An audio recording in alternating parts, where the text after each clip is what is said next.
Audio Jungle.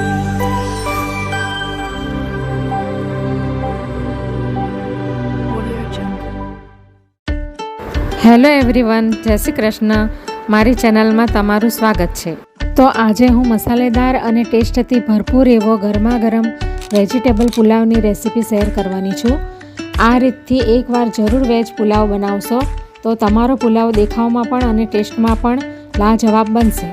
Channel પર નવા હોવ તો જરૂરથી ચેનલ સબસ્ક્રાઈબ કરજો, જેથી મારા દરેક વિડીયોનું નોટિફિકેશન તમારા સુધી પહોંચશે.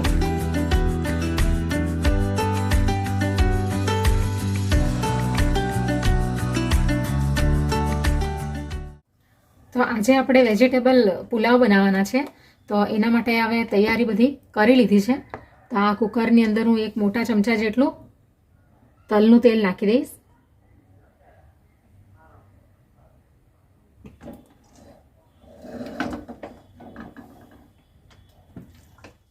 અને એક આ મોટા ચમચા જેટલું ગાયનું ઘી છે એ નાખી દઈશું. તો તેલ અને ઘી ગરમ થઈ ગયું છે.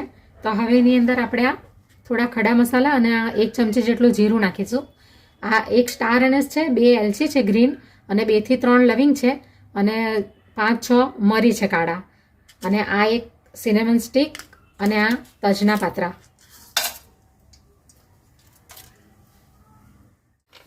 હવે આપણે એની અંદર 10 થી 12 જેટલા કાજુ નાખી દઈશું. કાજુને બરાબર શેકી લઈશું અંદર, એટલે ક્રન્ચી ટેસ્ટ આવશે એનો. હવે આપણે અડધી ચમચી હિંગ નાખી દઈશું. આ એક કડી પત્તા લીધા છે એ નાખી દઈશું. અને એક આ મોટો કાંદો જેને મેં ઝીણો કાપી લીધો છે, અને આ 2 ગ્રીન મરચાં છે તીખા.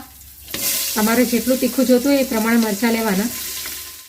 હવે આ અડધું ટામેટું મેં લીધું છે, જેને મેં આ મોટા મોટા ટુકડા કરી લીધા છે, એ પણ નાખી દઈશું અંદર. હવે આદુ અને લીલા મરચાંની પેસ્ટ છે એ પણ હું અંદર 1 ચમચી નાખી દઈશ. હવે એક અડધી ચમચી જેટલું જિંજર અને ગાર્લિક પેસ્ટ નાખી દઈશું. આપણે બધું મિક્સ કરી લઈશું. હવે અડધી ચમચી હળદર છે, અડધી ચમચી ગરમ મસાલો છે, અને 1 ચમચી ધાણા જીરું છે, અને આ અડધી ચમચી કાશ્મીરી લાલ મરચું છે, એ પણ આપણે અંદર નાખી દઈશું. હવે આપણે આ જે વેજીટેબલ્સ રાખ્યા છે કટ કરીને એ પણ આપણે અંદર એડ કરી દઈશું. તો આ 100 ગ્રામ જેટલા લીલા વટાણા છે, આ 100 ગ્રામ જેટલું આ ગાજર છે, શિમલા મિર્ચ, ફ્લાવર, અને આ એક નાનું બટાકું. હવે આપણે બધું મિક્સ કરી લઈશું બરાબર. ગેસની આંચ આપણે ધીમી જ રાખશું. હવે સ્વાદ અનુસાર અંદર મીઠું નાખી દઈશું. 1 ચમચી આપણે અંદર શેઝવાન ચટણી નાખી દઈશું, એનાથી ટેસ્ટ સારો ચટપટો આવશે. 1 ચમચી આપણે દહીં નાખી દઈશું. બરાબર એને મિક્સ કરી લઈએ. હવે આ 500 ગ્રામ બાસમતી ચોખા મેં અડધો કલાક પહેલાં પલાળીને રાખ્યા હતા, તે હવે આપણે આ અંદર નાખી દઈએ. હવે આપણે બધા ચોખા અંદર એડ કરી દઈશું.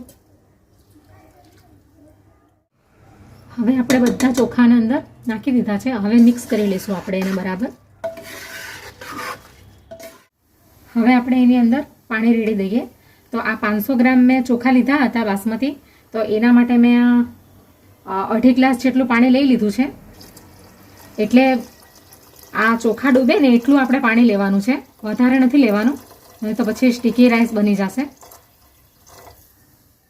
હવે આ અડધું લીંબુ આપણે અંદર એડ કરી દઈશું, નાખી દઈશું, એટલે એનાથી રાઈસ થોડા ખીલા ખીલા અને આમ છોટા છોટા બનશે.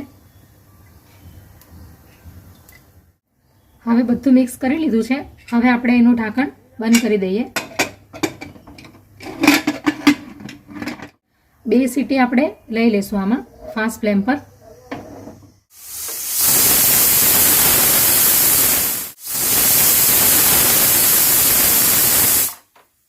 તો 2 સીટી થઈ ગઈ છે. તો હવે આપણે ગેસ બંધ કરી દઈએ. તો હવે આપણું કુકર ઠંડુ થઈ ગયું છે.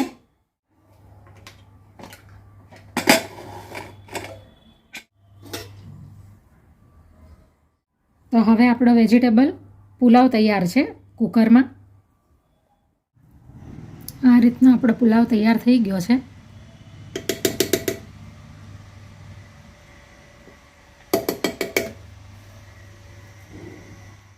હવે આપણે એને ડીશમાં કાઢી લઈએ.